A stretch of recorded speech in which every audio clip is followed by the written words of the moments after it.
Good afternoon प्रिय शिक्षार्थीबृंद आशा करी তোমরা সবাই ভালো আছো আমিও ভালো আছি ইনশাআল্লাহ। তো আমাদের এই ভয়াবহ করোনার সময় ফাতিমা উচ্চ বিদ্যালয় কর্তৃক অনলাইন ক্লাসের ব্যবস্থা করে দিয়েছেন। আমরা ঘরে বসেই শিখতে পাচ্ছি, যেহেতু স্কুলে আসতে পারছি না। তো আমরা ধন্যবাদ জানাই ফাতিমা উচ্চ বিদ্যালয়কে এবং সেই সাথে ধন্যবাদ জানাই আমাদের প্রিয় সিস্টারকে। আচ্ছা, তোমাদেরকে আজ আমি শিখাবো চতুর্থ শ্রেণীর গণিত বইয়ের তৃতীয় অধ্যায়। তৃতীয় অধ্যায়ে কি আছে তোমরা গণিত বই বের করো, 34 নম্বর পৃষ্ঠা দেখো, গুণ আছে। আজকে আমরা গুণের কাজ শিখব, গুণ শিখব। তো প্রিয় শিক্ষার্থীবৃন্দ, আমি একটি গুণ অঙ্ক তোমাদের সামনে লিখছি। 286 গুণ কত? 6। আরও একটা গুণ অঙ্ক আমি তোমাদের সামনে লিখছি, দেখো 248 গুণ 32। এই গুণ দুটো প্রথমে আমরা করব। দেখো, আমরা এই গুণ চিহ্নের বামে সংখ্যাটি এবং গুণ চিহ্নের ডানের সংখ্যাটির নাম কি সেটা আমরা হয়তো জানি না। তো আমরা আগে সেইটা শিখে নিই। এইটাকে গুণ চিহ্নের বামের সংখ্যাটিকে আমরা গুণ্য বলবো, আর গুণ চিহ্নের ডানের সংখ্যাটিকে আমরা গুণক বলবো। কি বুঝতে পারছি প্রিয় শিক্ষার্থীবৃন্দ? আমরা গুণের বামেরটাকে গুণ্য এবং গুণের ডানেরটাকে গুণক বলবো। তেমনি এই 286কেও গুণ্য বলবো এবং 6কে গুণক বলবো। তাহলে আমরা কি পাই? গুণ্য গুণ গুণক সমান গুণফল। তাহলে এর প্রত্যেকটাকে কোনটাকে কি বলে সেইটা আগে আমরা শিখে নেই। গুণ্য, যে সংখ্যাকে আসলে গুণ করা হয় সেই সংখ্যাটিকেই আমরা গুণ্য বলি, এবং গুণের ডান দিকে থাকে গুণক। গুণক কাকে বলি আমরা? গুণক হচ্ছে সেই সংখ্যা যা দ্বারা আমরা গুণ্যকে গুণ করি, আর গুণ্যকে গুণক দ্বারা গুণ করে আমরা কি পাই? গুণফল পাই। তাহলে আমরা এটা একটা সূত্র, এটা গুণ অঙ্কের সূত্র, গুণ্য গুণ গুণক সমান গুণফল। তাহলে আমরা কি শিখলাম? কোনটাকে গুণ্য বলে, কোনটাকে গুণক বলে সেটা আমরা শিখে গেলাম। এখন আমরা গুণ করা শিখব। এক অঙ্কের গুণ প্রথমত এই যে 6 দিয়ে 6, 8 এবং 2, তার মানে 286কে আমরা গুণ করব। তো গুণ্যক দ্বারা গুণ্যকে গুণ করব। এই 6 দিয়ে এই 6কে একক স্থানীয় সংখ্যাকে আগে গুণ করে বসাবো। তাহলে 6 গুণ 6, আমরা নামটা শিখেছি নিশ্চয়ই। 6 ঘরের নামটা শশক 36। শশক 36-এর 6, হাতে আমাদের থাকে কত? 3। প্রিয় শিক্ষার্থীবৃন্দ, মনোযোগ সহকারে শেখো এবং খাতায় লিখে রাখো। হাতে আমাদের 3 থাকে। এবার 6 গুণ তো হয়ে গেল, এখন কি করব? 6 দিয়ে 8কে গুণ করব। 6 দিয়ে 8কে গুণ করলে কত হয়? 6টা 48, আর আমার হাতে ছিল 3, 49, 50, 51। 51-র 1, হাতে কত থাকে এবার? 5, হাতে থাকে 5। আচ্ছা, 6কে গুণ করা হয়ে গেল, 8কেও গুণ করা হয়ে গেল। এখন আমরা কতকে গুণ করব? 2কে। তাহলে 6 দুগুণে 12, আর হাতে কত ছিল? 5। 12 আর 1 13, 14, 15, 16, 17। কি আমরা শিখতে পাচ্ছি তো প্রিয় শিক্ষার্থী? তাহলে 17 এই বসিয়ে দিলাম। আর কোনো অঙ্ক নেই, 2-এর বামে আর কোনো অঙ্ক নেই, তাইলে হাতের ওই 1 ওইটাও বসে যাবে। তাহলে আমাদের গুণফল কত হলো? 1716। তাহলে আমরা 3 অঙ্কের সংখ্যাকে, 3 অঙ্কের গুণ্যকে 1 অঙ্কের গুণক দ্বারা গুণ করে আমরা গুণফল পেয়েছি 1716। এখন আমরা কোনো সংখ্যাকে 2 অঙ্কের গুণক দ্বারা গুণ করব। তাহলে 2 অঙ্কের গুণক কত আছে? 32, আর গুণ্য কত আছে? 248। তাহলে 2 দিয়ে গুণ করি। 2 দিয়ে প্রথমত 8কে গুণ করব। 8 দুগুণে 16-র 6, হাতে কত? হাতে 1। এবার 2 দিয়ে 4কে গুণ করব। 4 দুগুণে 8, আর হাতে 1 ছিল, 8 আর 1 কত? 9। তোমরা বুঝতে পারছো তো? আচ্ছা, এবার 2 দিয়ে আর একটা সংখ্যা আছে, 2কে গুণ করব, তাহলে 2 দুগুণই কত? 4। এ হয়ে গেল আমাদের 2 দিয়ে গুণ। এখন আমরা শিখব 3 দ্বারা গুণ। তাহলে 3 দ্বারা যখন গুণ করব, 3-এর স্থানীয় মান হচ্ছে দশক। 2 একক, 3 দশক। তাহলে দশকে স্থানীয় অঙ্ক দিয়ে যখন আমরা গুণ করব এবং যখন এই গুণফলের নিচে বসাবো, তখন প্রথমে আমরা এক ঘর খালি রাখবো, অথবা সেখানে আমরা শূন্য বসাবো, বসানোর পরে এখন 3 দিয়ে গুণ করব এই 8কে। 3 আটা কত? 24। 3 আটা কত? 24। 24-এ 4 বসিয়ে দেব। আমরা এক অঙ্ক সরিয়ে বামে বসাবো যখন দশক স্থানীয় সংখ্যা দিয়ে গুণ করব। আচ্ছা, তাহলে 3 আটা 24-এ 4, হাতে কত? হাতে 2। এইবার এই 3 দিয়ে কাকে গুণ করব? পরের সংখ্যাকে, গুণের পরের সংখ্যাকে। 3 গুণ 4, 3 4 কত? 12, আর হাতে কত ছিল? 2। তাহলে 12 আর 1 13, 13 আর 1 14, 14 4, হাতে কত? হাতে থাকলো 1। এবার 3 দিয়ে কাকে গুণ করব? 3 দুগুণে 6, আর হাতের 1 কত? 7। এবার দেখো আমরা যোগ করব, কারণ 3 দিয়ে আমাদের সব সংখ্যাগুলোকে গুণ করা হয়ে গেছে। প্রথমে 2 দ্বারা গুণ করেছি, এগুলো পেয়েছি, তারপর 3 দ্বারা গুণ করেছি, এগুলোকে পেয়েছি। এখন আমরা কি করব? আমাদের কাজ যোগ করব, কারণ গুণ আর যোগ একে অপরের বিপরীত। গুণেও বাড়ে, যোগেও বাড়ে। যোগের সংক্ষিপ্ত রূপ হচ্ছে গুণ, আমরা এটা জেনে রাখব। এখন যোগ করব। এই 6 আর 0 যোগ করলে কত হয়? 6-এর সাথে 0 যোগ করলে 6ই থাকে। আচ্ছা, এখন 9 আর 4 যোগ করলে 9 আর 4 কত? 9, 10, 11, 12, 13, 13-র কত? 3, হাতে কত? 1। সেই 1 এই পরের সংখ্যার সাথে যোগ করব। 4 আর 1 5, 5 আর 4 কত? 9। তো 9 বসিয়ে দেব, হাতে কিছুই থাকলো না। এখন দেখো এর বামে আর কত আছে? 7, তো সেটাকে বসিয়ে দেব। তাহলে কত হলো? 7936। 248কে 32 দ্বারা গুণ করে আমরা গুণফল কত পেলাম? 7936। সবাই আশা করি বুঝতে পেরেছি। কি বুঝতে পেরেছি তো? আচ্ছা, এরপর আমরা আরো গুণ শিখব। আমরা এই টোটাল অধ্যায়টার যত গুণ আছে, বিভিন্ন রকমের গুণ যতগুলো আছে, আমরা সবই করব। এখন দেখো, কোনো সংখ্যাকে এরকম যদি হয় 631 গুণ 10, আবার দেখো 987 গুণ 100, এরকম দেখো আমাদের এইটা বোঝার বিষয়।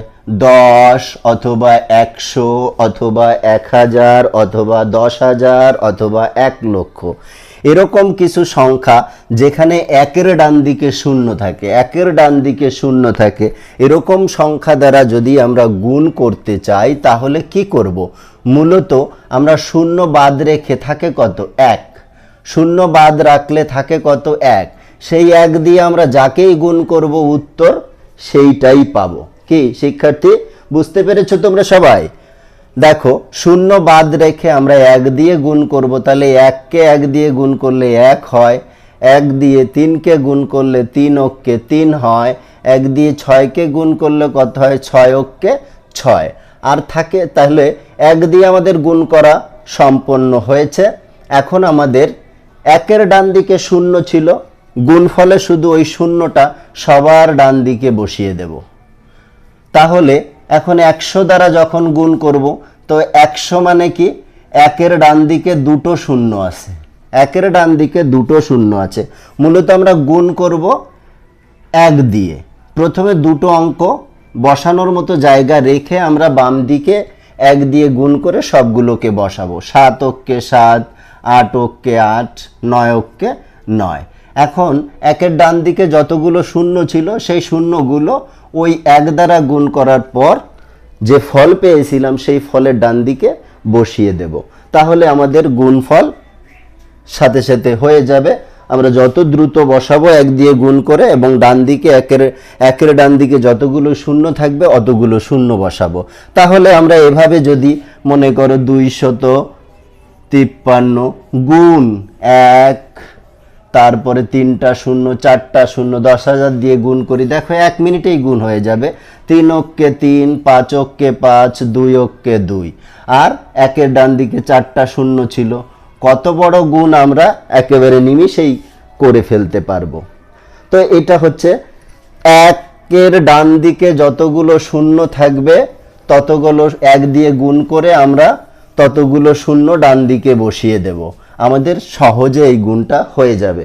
এখন আমরা আরো শিখব সংক্ষিপ্ত পদ্ধতির গুণ।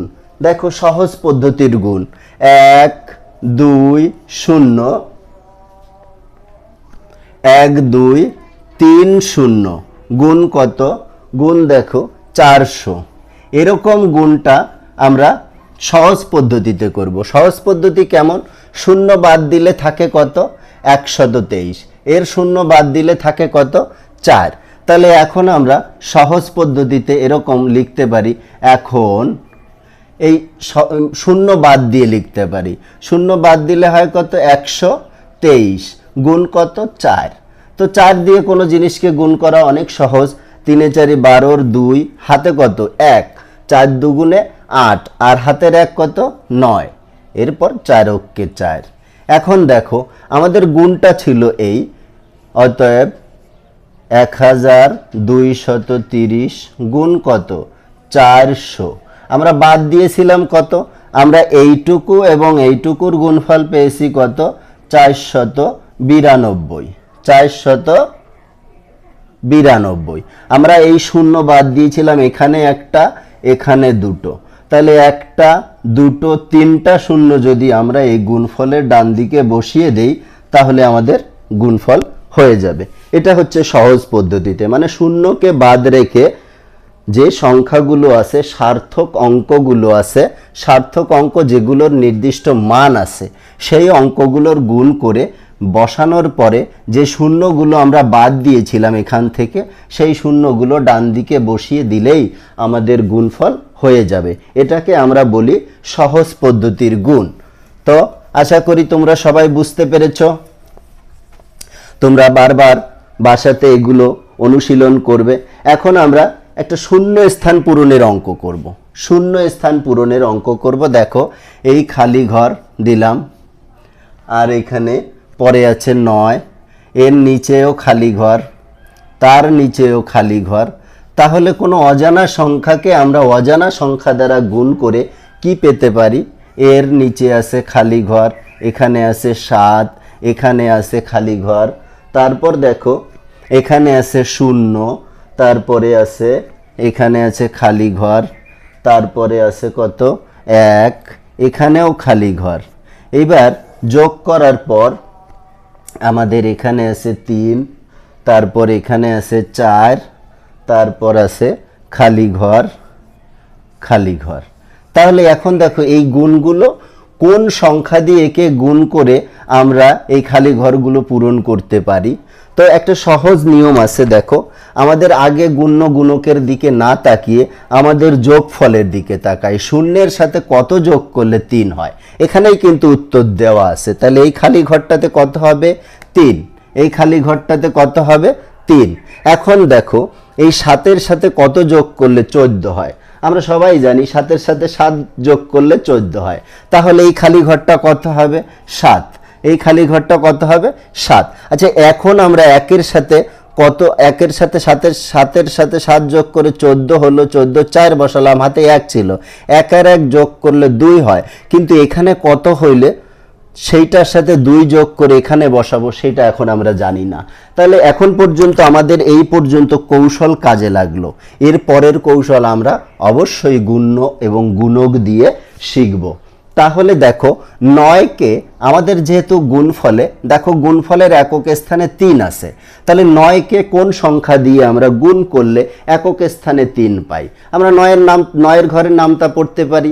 শিক্ষার্থীবৃন্দ দেখো 9কে 9, 9 দুগুণে 18, 3 নং 27, 4 নং 36, 5 নং 45, 6 নং 54, 7 নং 63। দেখো 7 দিয়ে 9কে গুণ করলে একক স্থানে 3 পাই, তাহলে এই উত্তরটা আমাদের কিন্তু সত্য। দেখো 7 নং 63 3, হাতে কত থাকে? হাতে থাকে 6। এখন দেখো 7 দিয়ে কতকে গুণ করে তার সাথে 6 যোগ করলে আমাদের একক স্থানে 7 হয়। তাহলে দেখো এরকম একটা সংখ্যা, 7-এর ঘরের নামটা পড়ো। 7-কে 7, 7 দুগুণী 14, 3 7 21 আর 6 27। দেখো মিলে গেছে, এই যে 3। তাহলে 3 7 21 আর 6 কত? 27-এর 7, হাতে 2 থাকলো। এখন আর কোনো অঙ্ক নেই, তাহলে ওই 2ও বসে যাবে। এবার দেখো আমাদের পরের লাইনটা দেখো, এই যে দশকে স্থানীয় অঙ্ক দিয়ে যখন আমরা গুণ করব, প্রথমে 0 বসাবো, আর কত দিয়ে 9কে গুণ করলে একক স্থানে 7 পাই? তাহলে 3 দিয়ে। দেখো 3 নং 27, এই দেখো আমাদের উত্তরটা হয়ে গেল। 3 নং 27-এর 7, হাতে কত? 2। এবার 3 দিয়ে 3কে গুণ করলে 3 3কে 9 আর 2 ছিল 10 11। দেখো 11-এর 1 আর হাতে 1, এই যে 1 বসিয়ে দিলাম। এখন আমরা যোগ করব, 3 আর 0 যোগ করলে 3, 7 আর 7 যোগ করলে 14, 4 হাতে 1, 1-এর 1 2, 2-এর 2 যোগ করলে 4। আর দেখো এই খালি ঘরে 1 ছিল, আর কোনো সংখ্যা নেই, তো 1 বসে গেল। এভাবেই মূলত আমরা খালি ঘর পূরণ করতে পারি। তো প্রিয় শিক্ষার্থীবৃন্দ, আজ এই পর্যন্তই। তোমরা এরকমভাবে সমস্ত গুণগুলো বাসায় অনুশীলন করবে এবং তোমরা 42 নাম্বার পৃষ্ঠায় চলে যাও। 42 নাম্বার পৃষ্ঠার দেখো, 42 নাম্বার পৃষ্ঠায় HW 42 পৃষ্ঠা দাগ নম্বর দেখো 1, দাগ নম্বর 1। এইটা তোমরা বাসায় প্র্যাকটিস করবে বারবার। তো ধন্যবাদ সবাইকে, ভালো থাকবে সবাই, এবং ঘরের বাইরে না যেয়ে সুন্দর সুস্থভাবে ঘরে বসেই আমরা অনলাইন ক্লাস করব। ধন্যবাদ।